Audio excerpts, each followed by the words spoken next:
Alhamdulillahi Rabbil Alameen wa salatu wa salam ala Rasulillah wa ala alihi wa sahbihi ajma'een.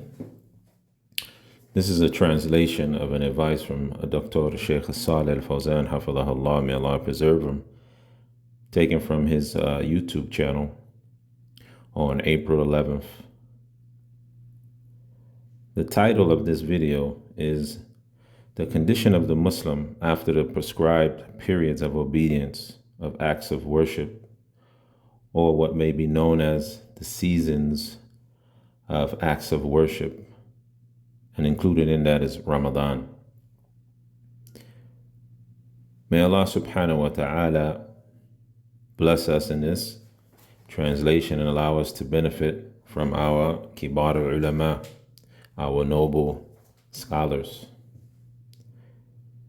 The Sheikh started off by saying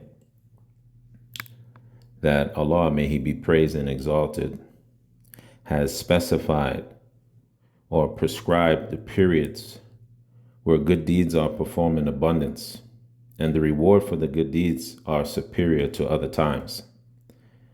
That is from among the blessing bestowed upon the nation of Muhammad sallallahu alaihi wasallam, and this is a mercy from Allah the Most High, and it's a benefit for us.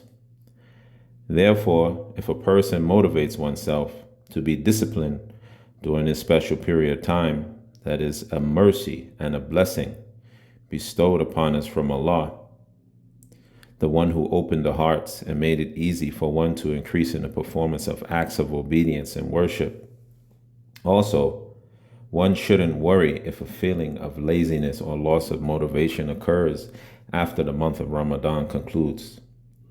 This situation could be a natural reaction or response because a person could have exhausted oneself by extending or overextending oneself beyond the normal deeds performed outside of Ramadan.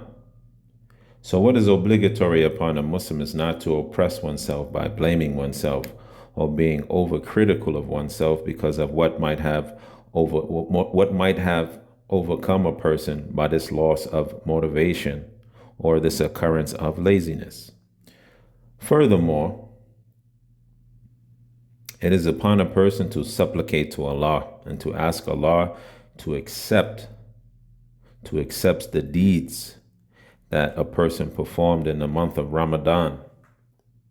And with this supplication, one must keep in mind that Allah does not accept deeds unless they are performed by the pious or the righteous with piety and sincerity. As Allah subhanahu wa ta'ala stated in the Quran, verily Allah accepts only from those who are pious, in Surah Al-Ma'idah, verse 27. However, this state of laziness or lack of motivation is one of the entry points from the many entry points the shaitan uses to deceive mankind. Therefore, it is of utmost importance for one to continue striving as one did in Ramadan and convince oneself that this is the only way that his deeds or her deeds will be accepted. Furthermore, if a person transgresses or returns back to some of the sinful actions one left off during Ramadan, then the shaitan says to that person, "You have returned to your old habits of misguidance." And all of that is from the deception of the shaitan. So take caution not to fall for the plots and the schemes. The Muslim knows that verily Ramadan is not like any other month, because the acts of doing good deeds is greatly increased in this blessed month, as well as the rewards for those good deeds are greatly multiplied.